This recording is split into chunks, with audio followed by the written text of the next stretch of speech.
Hello, good morning, and welcome to another fun episode of, pardon me as I cough in my intro, of Daddykirbs Live here on the Daddykirbs Farm. It is a beautiful morning here in Texas, and I am excited to be spending this time with you. Thank you for joining me this morning. The Daddykirbs Farm live show is an opportunity for me and you to gather together and have a conversation and engage. That's kind of the same thing of having a conversation, but we're engaging in conversation. So this morning I do have a few things to talk about, but a lot of times the live show ends up being sort of a ramble, a chatter, and that's okay, because I think that's the way that the people who gather here, they like that conversation. I'm giving this explanation because there have been some comments about the live shows and how maybe they're a little boring, or they don't flow well. That's okay, because it's a live show and it is for, oh, you guys, hold on a sec. See, speaking of rambling, we have some flowers to show to you guys, and look, there's a bee.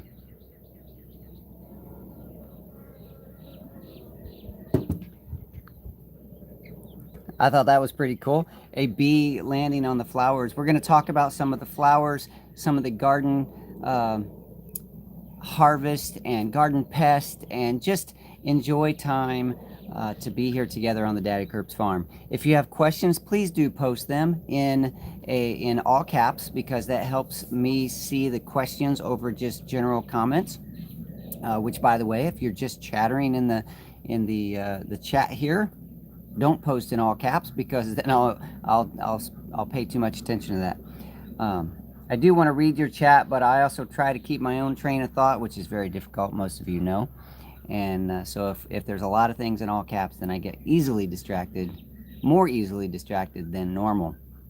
So, beautiful morning, and once again, Fiona the kitty cat has come to join us, jumps on the table. The table was rocking a little bit, so I had to shore up one leg, or else every time the cat jumped on it, we would have been feeling like we were in a boat. So now that I've rambled on already too much, off topic, let me say welcome to the farm once again. And everyone has a story, and every story counts. I believe that so much, I printed it on my shirt. Can you see it? Or is this a shirt where it's faded? It's probably faded. Anyway, I had it printed on my shirts because I believe that so much. Everyone has a story, and every story counts. What does that mean? Why do I believe in that? What does that have to do with anything? Well, there was a time, and I still struggle, but there was a time when I really believed nothing I said mattered.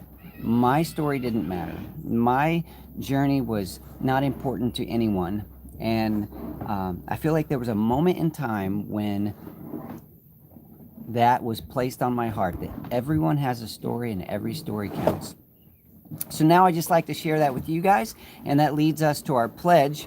And the pledge is where we sit up straight, we put our hand on our chest, and we say, my story counts because I count. Go ahead, you can say it. And I want you to believe that your story counts because you count. You do count. It doesn't mean you have to have a large platform where you talk to lots of people, but understand that you are valuable and share your story with those around you. Somebody needs to hear it. All right. That also, I like to take a quick minute here in every show to thank you to my moderators. Those are the people here that are helping keep the show going, keep it flowing, keep it family friendly. They do a lot of work that you may not see. And I truly do appreciate you guys for being here and doing that work. Also, a big thank you to my patrons, those who support me financially, whether that be through Patreon, PayPal, or the squirrel chats that end up here on the Saturday morning live shows. All of those go to helping me have the funds that I need to continue this show.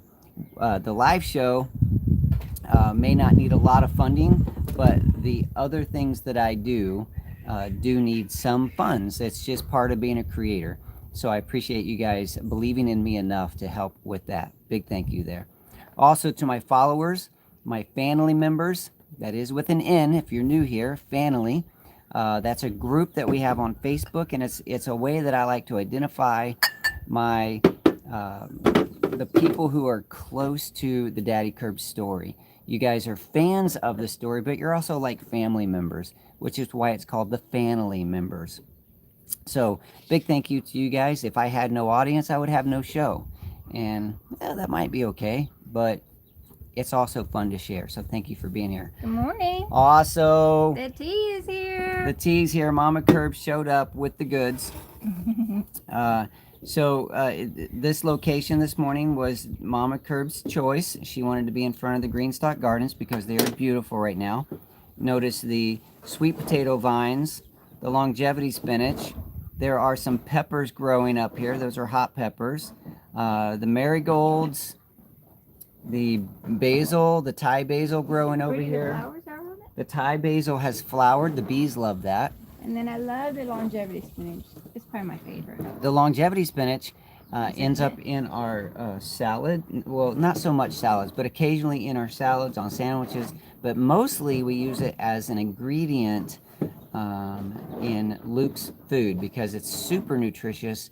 And since he does get fed through a feeding tube, we can blend that up in his foods, and it just adds that extra level of nutrition. And it's really convenient that it's right here by the house.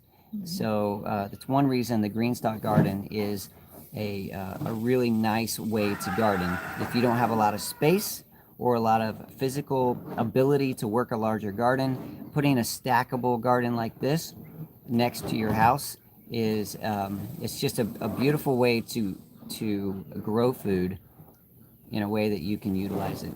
We have this fancy gate here because our goat will take advantage of that garden. Yeah. The goat loves it up next to the house too. And she likes to nap on the porch. She's kind of like a dog. She just hangs out on the porch, lazy, Kinda most like a of the cat. time. A cat or a dog. She's like, Because she doesn't want you to touch her. She wants to be around you. In that respect, she's very much like a cat. You don't pet Callie, Callie pets you. That's just the way it goes. So, we have creature of the day and Creature or critter? Critter of the day. Critter of the day. We can't be changing things. Anyway, and this critter. But, yeah, let's talk about this critter is because I think he's itching ready to go home. Yes, he's ready to get it. To not be confined. Yes. Any guesses what it is? Before we go too far, I noticed there's a squirrel, and I want to go say, I did the pledge. Okay. I did all that. Let's see, my story counts, scrolling through the chat.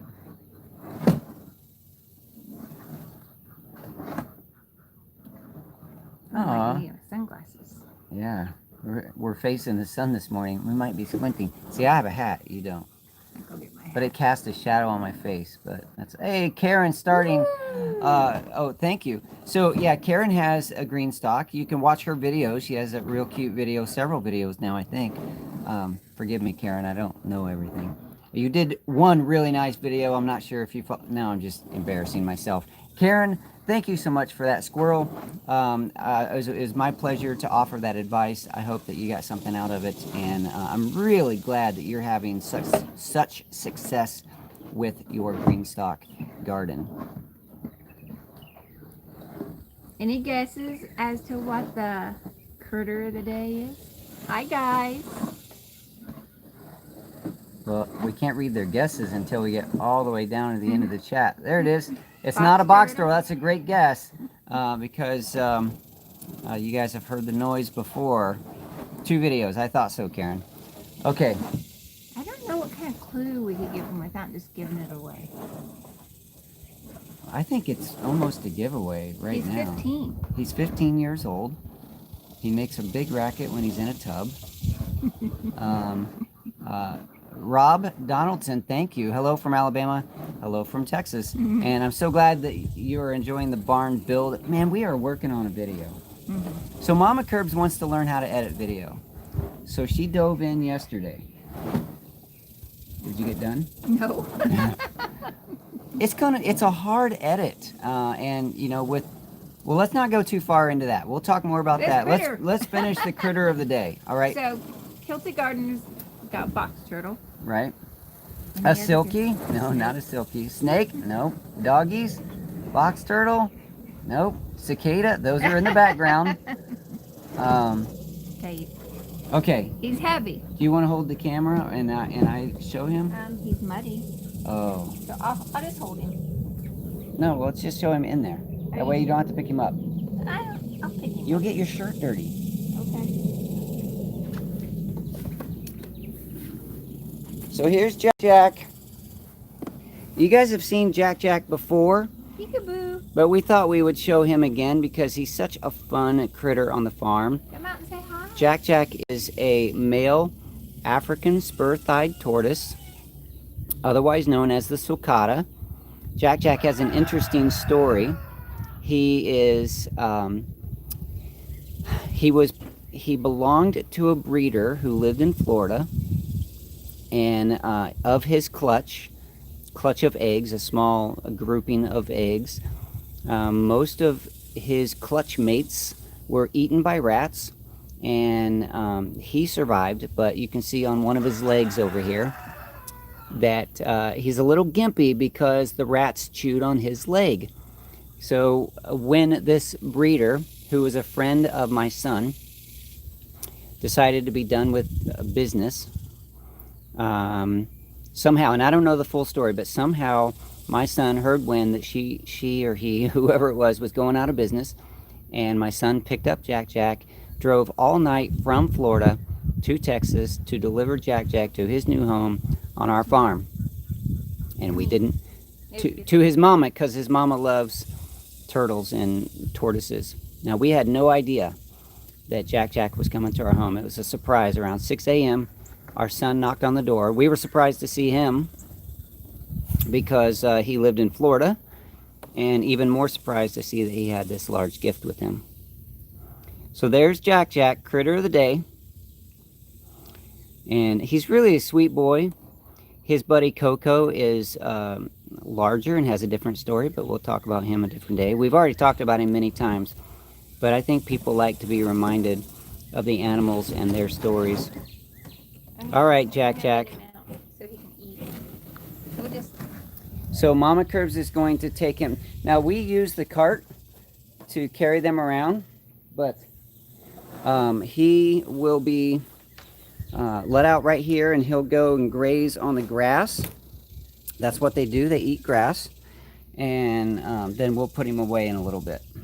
We'll just have to make sure we keep an eye on him, because sometimes they like to wander. You ready for another critter of the day? What? We have two? Yes, I thought we'd do an update. And you guys are right. It Okay. is silky. The update. Do you remember Marigold and Buttercup? That's the names? You guys named them. I forgot. So, here is Which one is that one? Buttercup. Buttercup the Silky. Wow, you're looking very pretty this morning, Buttercup. Don't get in my tea. See all the fluffy on the feet? Say good morning. Good morning. Okay. Boop. Oh, yeah. Let's get your friend.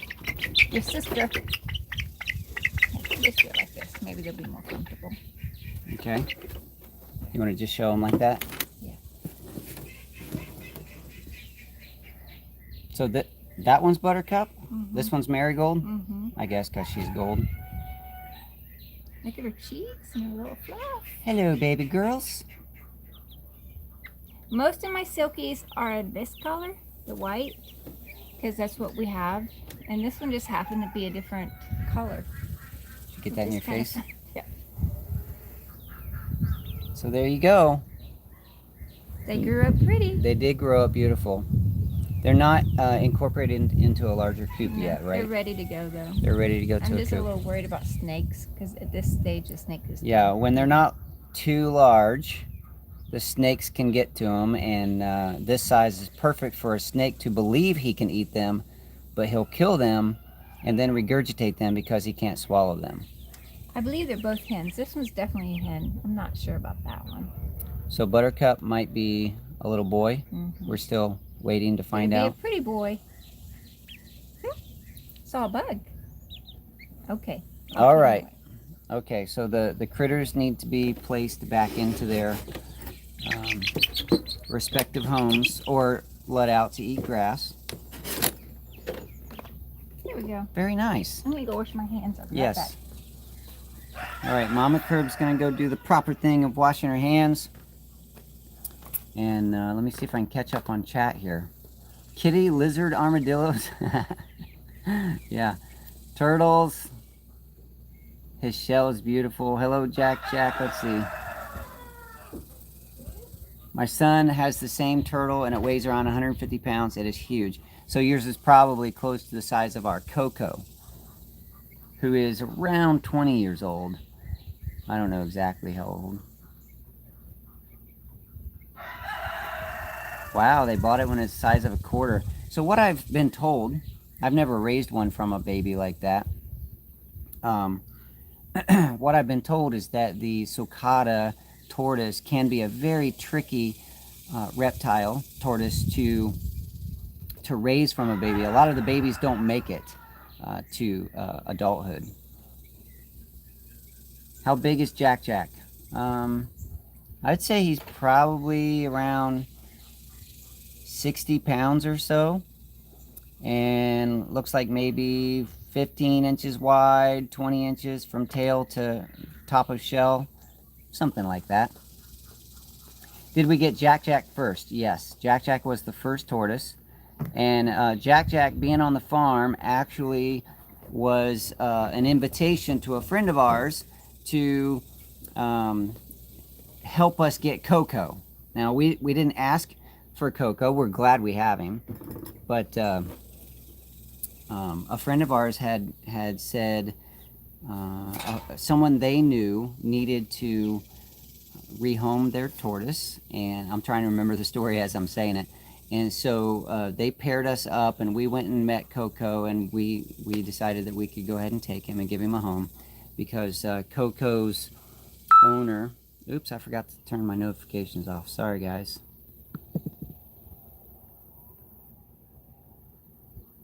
All right. How much does he weigh now? Oh, I think I said around 60 pounds. I think Jack's around 60. Coco is probably 90, 100. Oh, he's over 100 pounds. I don't know exactly. Someday we need to weigh him. He likes to be engaged with people. Yeah, he likes people. Jack does not so much. Let's see here. Mama Curbs, do other chickens have the fluffy feet or only silkies? I think Brahmas have them. Our Brahmas have fluffy feet. I like the fluffy feet. Yeah. And then Cochins do. Yeah. Fluffy feet and fluffy butts, and they have Mama Curbs' heart. The problem though with fluffy feet, just like me, is that fluffy feet and fluffy butt. The problem with the fluffy feet though is that they're more prone to mites. They do get mites. Yeah, so we got to stay up on top of that. And the easiest way to provide preventative measures against the mites is to give your chickens a dust bath, preferably an area that stays dry, that has like potting mix, diatomaceous earth, wood ash, things like that in there, so they can get in there and fluff up. That helps keep the skin parasites away. I'm not saying it's 100%, but it helps. When you get them, yeah, we it's went tough. years without them, and then when we got them, it was like, I don't think I want chickens anymore. Yeah, it's weird. We went so many years without predators, without issues. We thought chickens were so easy. And then we ended up with predators and chicken mites, and a few of them over the last few years have had pox and different things. So now that we've had chickens for 9 years. 9 years, the first 6 years were right. They were just great animals. Get yourself some chickens. Yeah, go ahead and get chickens. They're so easy. And then you start encountering some of the problems, and then you realize that they're a lot of work, just like any other animal. But they're fun. Mm-hmm.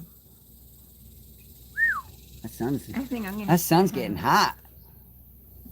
Oh, okay. You guys want a Luke update? Oh, this is Julie fun. Nelson is asking for a Luke update. So Mama Curbs, she loves Critter of the Day and she loves Luke updates.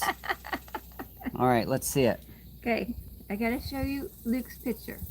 Okay. Hopefully you can see it.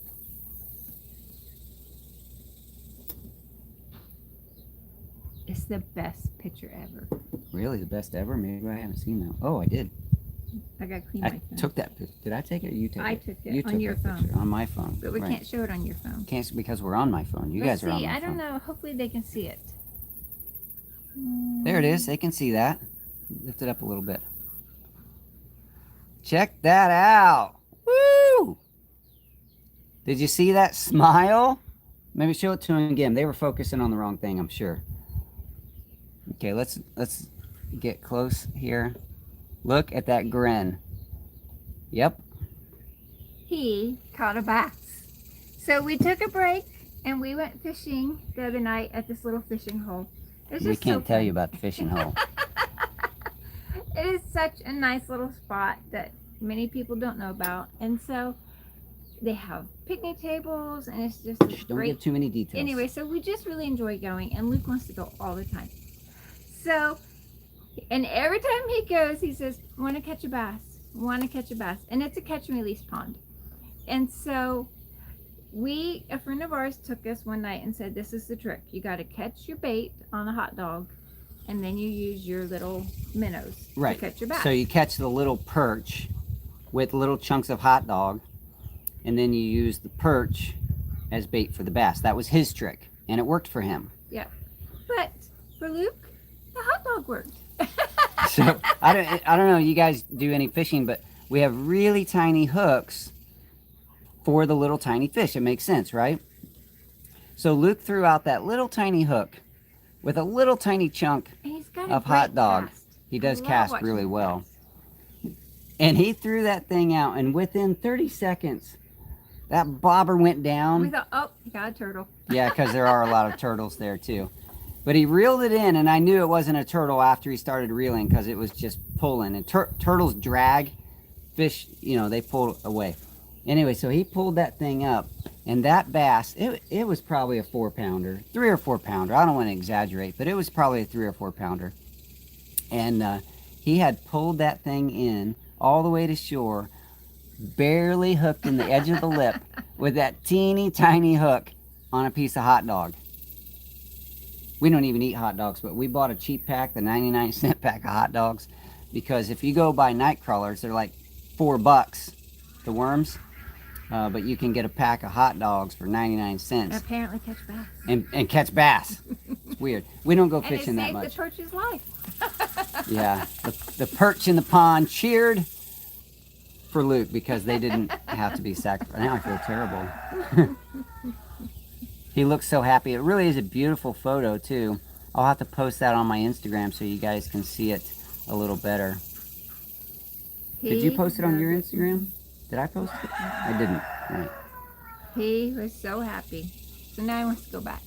Yeah, we'll go back sometime. We used to, prior to moving to the farm, we used to go camping and fishing a lot more often because it was our way to get away from the suburban neighborhood and get out in nature. When we moved to the farm, we moved out to nature, so it became our place. And then over time, we realized that that freedom ended up being almost confinement because you have to do a lot of work to maintain the farm. So we don't do a lot of camping and fishing anymore. Losing my English language. But Luke is doing good. Luke is doing great. He Yes. really is.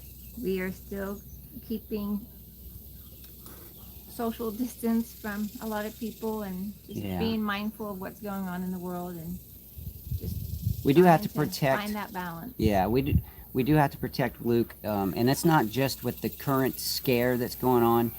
Even in the normal cold and flu seasons, we have to protect Luke more than most people would consider protecting themselves or their kids. So we're very mindful of things right now. But at night he likes to make a list, and so we make a list, and then during the day, the next day, he marks it off as we do those activities. So he enjoys that. Because I've explained before, Luke needs to know what's going on. He needs a plan. He needs routine.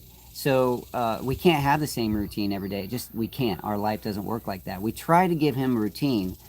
But so now Mama Kirb's solution to that challenge is that she will have Luke write a list of all the things that we do. And it's usually the same things on the list. But then he will go to bed with a list for the next day. And the next day, when he says, okay, what's next, he can look at that list and say, can we do this or this or this? And it usually includes like the pool therapy, the bike riding, his yoga session that he does with Mama, the cornhole, things like that. And so they'll go do that activity, and then he can scratch it off, and it gives him a sense of feeling like he's in somewhat control. It's so funny at night when he says, oops, didn't do this. Yeah, if he doesn't complete his list. And so the other day he made sure fishing was on the list. He was like, can we put fishing on the list? Because that means if it's on the list, there's a good chance it's going to happen. So, yeah. Good for him. He's doing really well.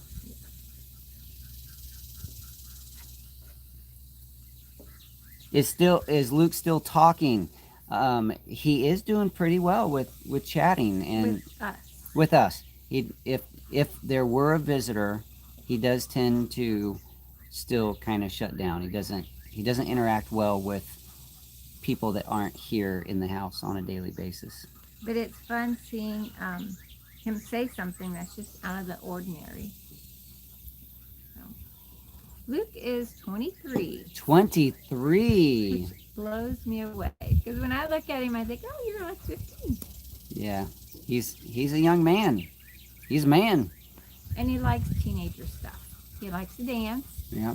He likes, he actually really likes being around other teenagers. He doesn't interact a lot, but he likes being there. And he likes music. Like, he got a speaker, and he charges it every night, and he uses Daddykirbs' old phone to play his YouTube music, and he does that every night. And he likes girls. He does like girls. Yeah, so when I upgraded to this phone, the phone I had was still very serviceable, so it became Luke's phone so that he can connect to his Bluetooth speaker and take it to the pool or take it to the cornhole. Now, I prefer to swim or play cornhole or really do any activity with no music. That's just me. Mom and Kirbs, they have kids. The rest of the family's different.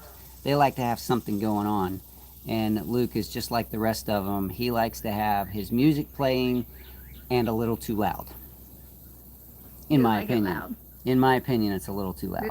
Last night, Adlin said, turn it down. He goes, I like it loud. Yeah. He watches, when he's on his feeding tube, he sits on the couch and listens to music on YouTube on the TV. And man, sometimes we can't hear nothing in the house because he's playing. So the TV volume I don't know how high it goes, but 40, the number 40 on the TV is pretty loud, and sometimes he gets up in that range, and we tell him, you got to turn it down. You got to go back to, around 20. So I saw, I forget who it was because I get distracted, but someone asked about the barn update. Yes. Let me answer this first. What kind of phone do you use? I'm an Android guy. Forgive me, I don't like the iPhone. You're the only one in the house. Everyone else in the family likes iPhones. So if you like your music very quiet or non-existent, you probably like an Android. If you like music and loud, you probably like... No, it doesn't matter. It doesn't relate. Actually, but our oldest has an Android. Yeah, right. Our oldest has an Android. She likes music very much. So that didn't actually apply to anything. But I like the Android. So I'm using the... what is this one? The Samsung Note 10 Plus. And the one that Luke is now using was the Samsung Note 8. Prior to that phone, I was using the Galaxy S series phones. Mama Kirbs has yet to upgrade. She needs a new phone because a lot of times we can't hear her and she can't hear us. But she's an iPhone user. What is yours, a 6? I don't know. I don't know either. That's okay.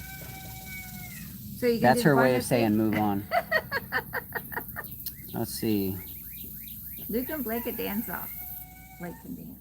No, not really. We need more of Adeline's cooking Yes, we do. videos. Yeah. Shamanka Angel Heart. Sorry, I can't see the screen very well. I'm an Android woman. Yep. Looks like a lot of your followers are Android. Oh, nice. Android. Nice. Kilted Gardener with an iPhone. Woo. Yep. The iPhone really does a great job. I mean, it's a nice phone. Now see, here's the weird thing. I love my Mac computer. Love it. I use it to edit. I love everything about it. I don't love the iPhone. I'm going to stop talking about phones. Farmer Meemaw. Okay. Read it. I turn my music up to 80 on the TV when I'm cleaning. I like it loud, like Luke. Yeah. Luke would love it. Nice. Cleaning goes so much faster when you listen to music. Do you all play any music instruments? We do not. I wish we did. I wish It's we not our did too. We don't have a lot of musical talent and gift in our family. One of the gifts that our kids have for sure is that they can hear a song one time and almost know every word. Mm-hmm. It's crazy. I can't remember the words to Happy Birthday. I love watching the kids like start a song, no one's finished, is it, and then they start singing along together. They love listening and singing, and a couple of our kids, I'll say all of them because I don't want to single anyone out, but they can sing. Mm-hmm. They can sing. I don't. Well, Mama Curbs is embarrassed to sing. She won't even sing in front of me, but I believe she can. So do you want to do the barn update while I go check? So do you want to stop talking about singing? Because we have more things to talk about. We have gardening to talk about, right. and tip of the day. All right, no more iPhone conversation, no more phones, no more singing. Just kidding. I like to poke at her like that. So the barn update is the barn is just going. It's beautiful. It really is beautiful. And the other night, my son-in-law and one of my sons was over here, and we were able to get one side 2/3 of the way, the side with the porch. So we got the porch and one lean-to covered with weather guard. So under that area is now dry. So I moved all the tools up under that area. So if we do get a little rain like yesterday did not feel like June at all. It was cooler. It was in the 70s. I actually put a sweater on, folks. I did. I know people think that's hilarious, but I put a sweatshirt on because I was cold. It was, I think, 72 degrees and raining, and it was nice to walk out to the barn. I made sure all the tools were safe, and they were all under the dry area, and that was good. So we are looking now at roofing options because we need to get it dried in. We need to get a roof on there so that it doesn't just keep getting exposed to all the rain that we've been having in June, which is weird. Kate says, does the rain interfere with your build? Yes. Yesterday I did nothing on the barn, which was really frustrating to me because Friday is one of my days off. I don't work for the day job on Fridays. And I got nothing done on the barn. So that was hard for me to feel like that I couldn't go make any progress. But I did take a nap.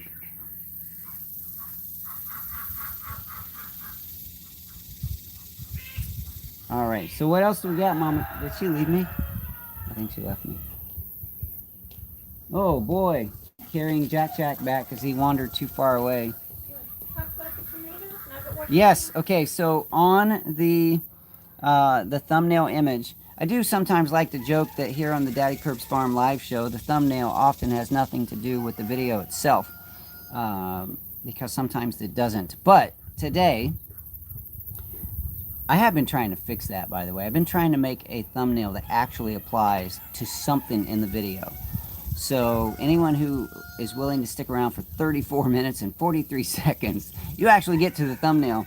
Our garden, our tomato garden, A lot of times here in Texas, by the time June gets here, the tomatoes, even though they're still producing flowers and fruit, you pretty much have to just shut down because the heat gets to them and the bugs get to them. And up in the 4-H garden, we had amazing growth of garden plants because the soil was so rich. And lately, we've been getting a lot of tomatoes on. It was kind of a late harvest, a late fruit. And but because it's already June, it's hot, and there's a lot of dense vegetation. We also have a problem with pests. And the main pest that we get in the garden on tomatoes is the stink bug. So this morning I went up there, and they're everywhere. The stink bugs are everywhere. So let me show you. So disappointing. It's very disappointing because the tomatoes, notice how, not the split, that's different, but how it's kind of spotty. What happens is the stink bug have long mouth parts. I can't remember the scientific name for the mouth part, that they actually pierce the tomato and they suck goodness from it. And what can happen is their saliva, they leave behind a yeasty substance that discolors and could throw off the flavor of the tomato. It's still edible. It won't hurt you, but the flavor could be off, and it definitely doesn't look as nice. I mean, it's kind of bad. So here's another one. Once they start getting pierced, they grow in weird shapes. They start getting deformed and discolored. So a lot of our tomatoes, I would say every one of our tomatoes that's past the green stage is ugly. They're not pretty tomatoes. So I've been bringing in the green ones, trying to get them to ripen the windows. Right. Some of that. And we've also been enjoying fried green tomatoes.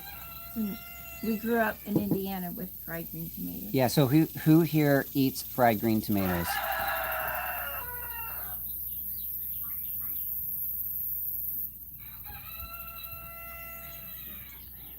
Let's see. Stink bugs are bad in southwest Louisiana too. Yeah, I think pretty much anywhere that it's warm and humid. I might be applying the wrong. Let me show you two different stink bugs.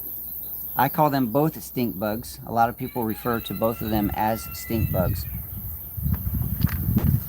Ooh, we got a little front moving in. That's weird. You got DJ cool. loves fried green tomatoes. I love fried green tomatoes too. So you can make fried green tomatoes complicated or really easy. The way we do it is really easy. A hot griddle. You just you slice the tomato thin. You dust it in a Flour, salt, and pepper. Flour, salt, and pepper. We use gluten-free because I don't do the gluten. And just dust it on both sides. Put a little bit of oil on your griddle and lay it on. Let it cook on one side till brown. Turn it over. Let it cook on the other side till brown. And to me, they're perfect. You can go the route of egg battering and dipping and milk and all that mess. And that's fine. They taste good, but it's more mess, more trouble. And to me, the end result is not any better than just dusting the tomato and doing it on a griddle. I love it. Okay. Julie is a Hoosier. Nice. I do.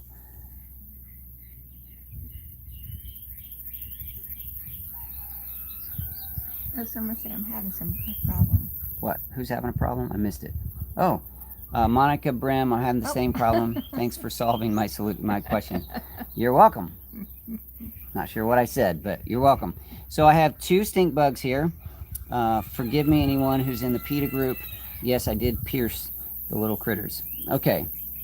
One of them is, let's see if I can show you. Let me get it in front of the camera. There. You can kind of see that. That is what they call the, I think it's marinated brown stink bug or something like that. Anyway, this one is often called a squash bug, which the squash bug refers to a lot of different critters, just like stink bug refers to different critters. But this is one that we call a stink bug here in Texas. And this is an invasive species. It's not from here. I think it's from Asia. I might be wrong. But anyway, it's just one of those things that comes in, causes a lot of trouble, and they discolor your tomatoes. And a lot of people claim that they get in their houses because they like to overwinter in house type structures. We haven't noticed them in our house. I've seen a couple, but not like in big numbers. Like not one like may flies. have, no, not like flies. So that's one stink bug. It's shield shaped and brown often. When they're younger, they're green. When they're babies, they're black with red dots. So, all right, that's one of the stink bugs. And here's another one. This one is a leaf-footed. He's kind of curled over because I put him in the freezer this morning before I poked him with a needle. But he needed to cool off. Yeah, he was a little hot-headed. I took care of him. So the stink bug, the leaf-footed stink bug, leaf-footed. What do they call them? The leaf-footed bug. There's I'm sure there's a different name. But anyway, they're called leaf-footed because their back legs have sort of a leaf shape to them. Both of these bugs that I'm showing get on the tomatoes and pierce them, and both of them have an odor to them, which is why they're called stink bugs. And there's a lot of them. These just breed like crazy. They both do, I'm sure, but you can see them mating on your tomatoes. If you go and look in your tomato vines, you probably see these guys mated up. That's just what they do. They're I don't know. It's crazy. They're always eating your tomatoes and making babies. It's not a bad life, I guess, but anyway. So that's the critters that we're having trouble with in Someone talked about drying green tomatoes and using it as a seasoning powder.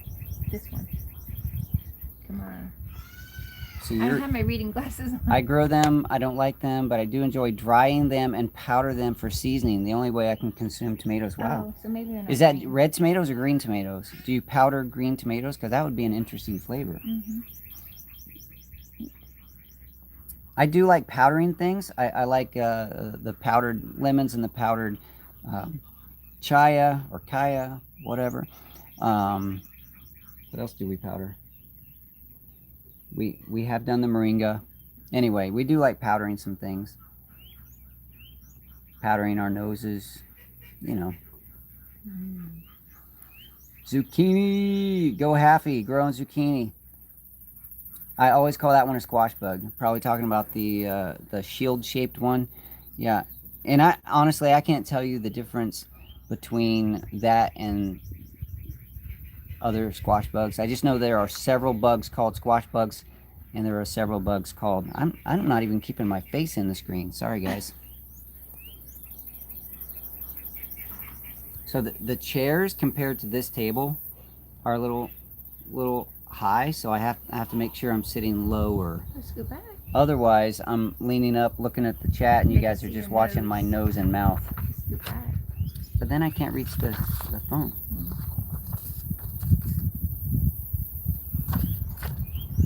If you flick them with your finger, you can kill them without them stinking. I didn't know that. So you just give them a good flick and they actually die? That would be good. Because one of the ways that people are told to control them, now I prefer no poison. I just don't like poison in the garden. Some people use different poisons and they say they have great success, and in it there's no risk. I just don't like doing it. So sometimes I will collect them and kill them individually. Other people will suggest that you knock them into like a ball jar with soapy water and neem oil. Just different ways, and other people will actually spray that soapy water and neem oil on the tomato plants. I haven't yet tried that, but manual removal of the bugs is one way to control. It just takes a lot of work, and it's one of those things that I often will neglect because of just other things to do. So do you want to talk about Yes, let's talk Since about we're- your flowers. I since you're still- teased them. Since you're talking about gardening. Yeah. Look at that. Beautiful, beautiful zinnias. Look at this one. It's like a double layered. Oh, look. Kate says her chaya plant is over 5 feet tall. Very nice. Hello, kitty. Hello, kitty cat. That's not my tail on the screen. Okay. Showstopper. Yep. So, zinnias. I love flowers. Love them. I love growing them. Not great at growing them. But the zinnias have really worked for us. And I would like to do more zinnias. So last year, Daddykirbs planted zinnias in a bed. And it was beautiful. Gorgeous. And this year, he didn't have to plant them I at didn't all. plant them. They came back on their own. And, which I was grateful for, because every year I think I'm going to have the best garden ever. And just about every year I realize I didn't put as much into the garden as I should have. But this year the zinnias grew back beautifully in almost the exact same place they grew last year. They moved over a little. And they're just gorgeous. The butterflies love them. Bees get on them. I have heard that bees don't like them, the zinnias, as well as other plants. But they are a pollen and nectar source for other pollinators, at least. I have noticed that the honeybees aren't on them as often as other pollinators. But no matter, they are gorgeous, and they do provide nectar and pollen to the wildlife. And so they make a great cut flower. Mm-hmm. They just keep growing.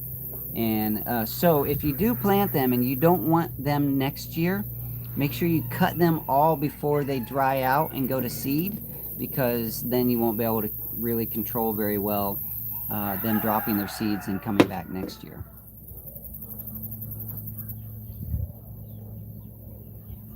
Let's see. It would be great if you would harvest those zinnia seeds and use them for a giveaway. That's a great idea. Yep.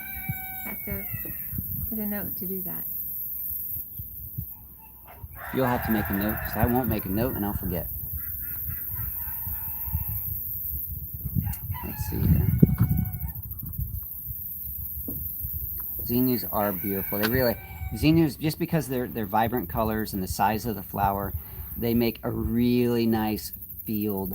Mm-hmm. I mean, if you see them in a field, Mm-hmm. it's stunning. We had the pleasure one year of going to a local, well, it wasn't real Seed local. farm. It was a seed farm. Where was it? Fredericksburg. Floresville? No, Fredericksburg. Sorry, she's right. Fredericksburg, Sometimes I'm right. pretty much, always. And they had, it was probably half an acre.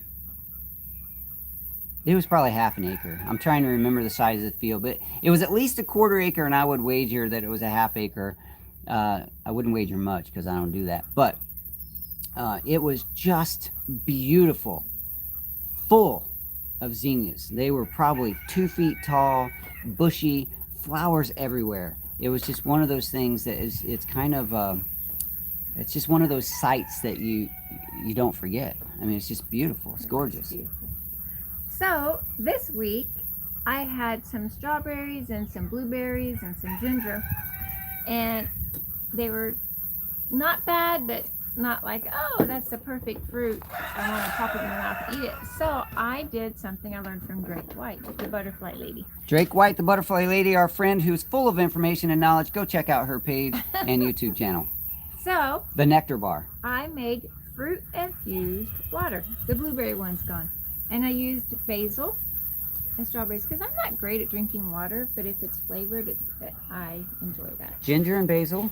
Ginger and basil. Strawberry and basil. Mm-hmm. Didn't you put some longevity spinach in the blueberry one? Or was that basil? That was basil. They were just big leaves. So they've been in the fridge for 24 hours, which I think is a perfect time. And then we will drink them real fast. But it's a nice way to have a different flavor. It's very lightly flavored by the fruit, and it's just enough to feel like that was refreshing and nice.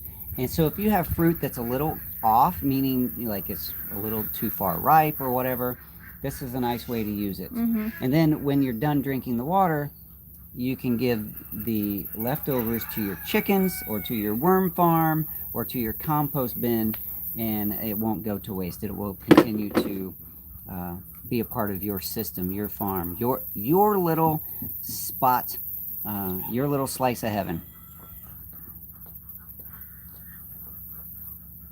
Jack's on a spot to eat. Oh, you checked on. I thought you put Jack away. No. Mama Curbs is trying to use up the basil. Yep. We do have several. We don't have an abundance of basil this year, but we do have several plants that's producing very well. The Thai basil went to flower real fast. So we don't normally eat the leaves after they go to flower. It changes the flavor just a little bit. We could. It's not bad. It's just different. The sweet basil didn't flower as fast. In fact, I don't think it's flowered at all yet, has it? The sweet basil? Mm-mm. No.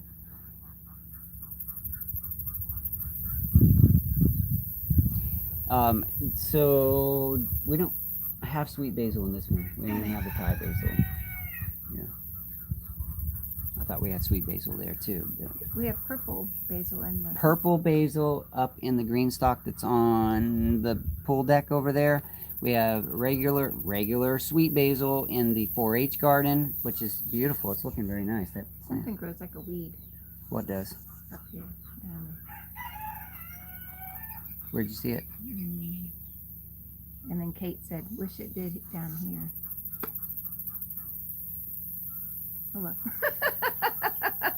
Something grows like a weed, and Kate wishes she had some.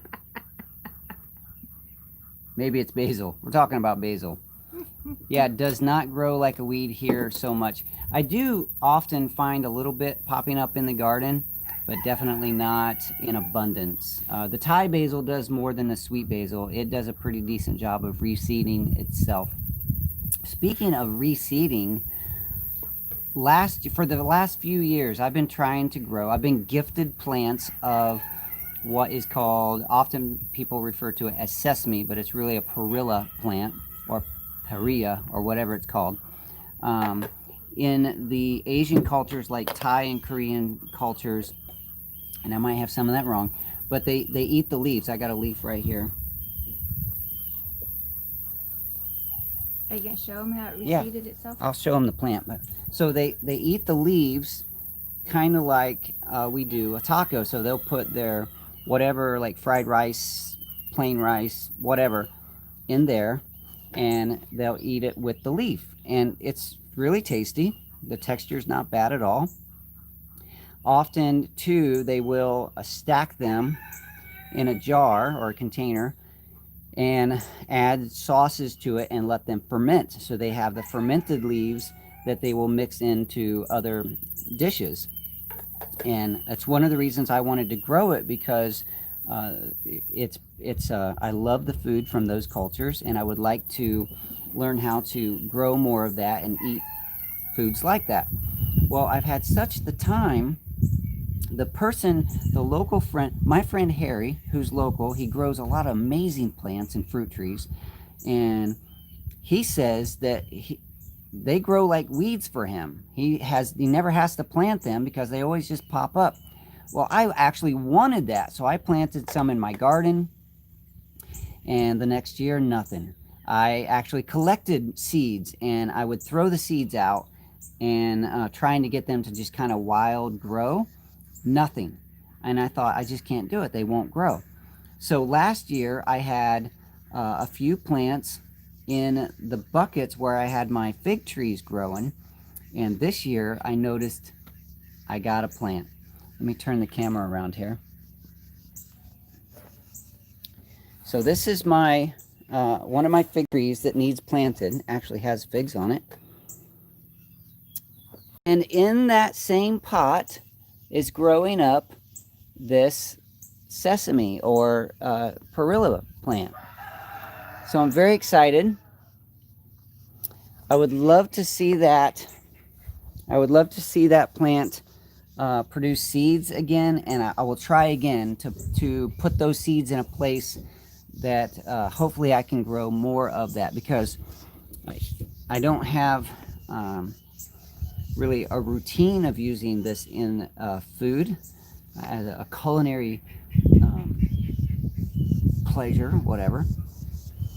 But I would love to do that more often, because I just love that type of food. So a little excitement there, as one of my plants that I wanted to grow like weeds actually popped up like a weed this year, and I'm very excited about it.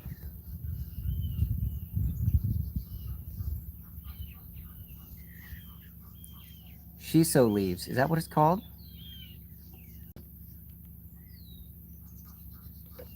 Shiso, I got it growing everywhere. It was growing wild at work. I don't know. I've never heard that word for it, but the person Harry, my friend, he calls it sesame. So I looked it up, and it's actually not sesame, but it's a common misreference. Anyway, people reference this as sesame, but I think the official name is perilla. Perilla. I don't know.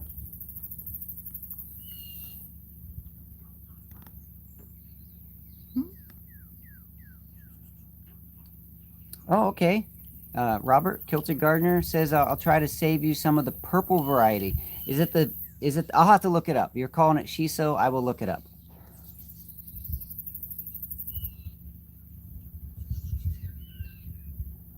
And Kate said for me too. Yes. Perilla in the States, shiso in Japan. Okay. Thank you for that clarification. So I'm not sure why it's called sesame, but I did look up online, and it's a very common name that's incorrect, because the sesame, the actual sesame plant that you get sesame seeds from, looks nothing like this. Does it get big? Does this get big? Mm-hmm.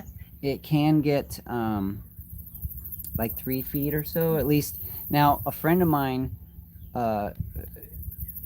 she's married into a Korean family, and she said that they, is that a mosquito? Look at that thing. I know. That's huge. Kill it. It is a mosquito. Wow. It's furry.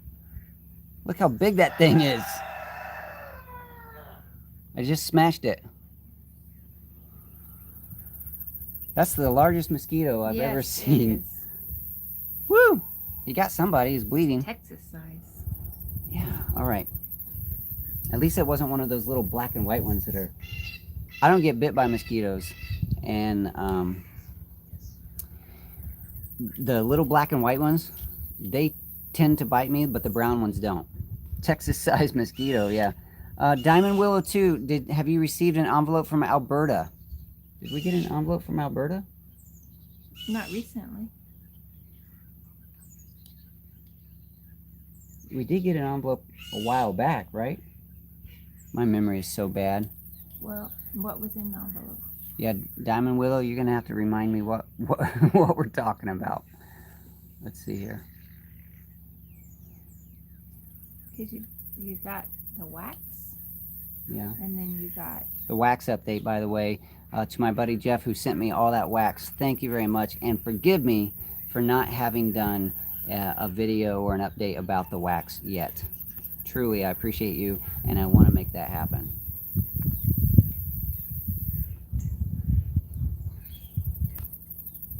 Yeah, we know mosquitoes on the Texas Gulf Coast, yeah.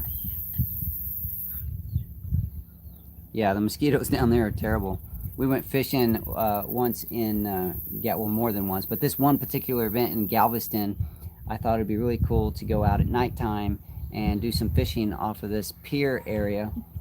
And I spent the entire 2 hours swatting myself.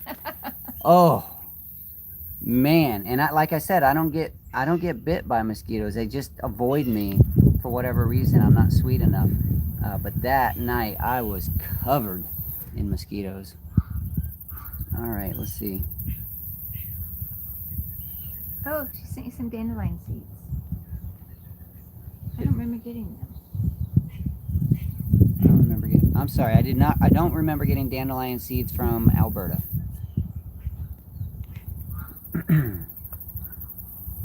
My tea is almost gone. Yeah, it's time. We were drinking this morning the wonderful Kai tea. We have so much appreciated Kai tea as a company to partner up with us over the last year or so. We haven't done giveaways lately because of all the stuff going on in the world. We haven't received the samples, but still do very much appreciate Kai tea. Also want to express my appreciation to Pruitt's tree resin. They have sent us things which we need to get on the ball and start giving that stuff away, but they have been wonderful at providing those things. So check out Kai Tea, Pruitt's tree resin, Greenstock Gardens, and I know I'm forgetting somebody, but those who come alongside us and support us, I would love for you guys to reach out to them, check them out. And in some cases, like Greenstock, you even get a little discount for hanging out with me and sharing my coupon code. Thanks for spending this time with yes, us. everyone has a story, and every story counts. Thank you so much for being a part of our story. Enjoy your I said weekend. it backwards. Thank you for letting us be a part of... Anyway, stories matter. Stories count. Totally botched that one. Have a wonderful weekend. You guys are amazing. Love you. Bye-bye.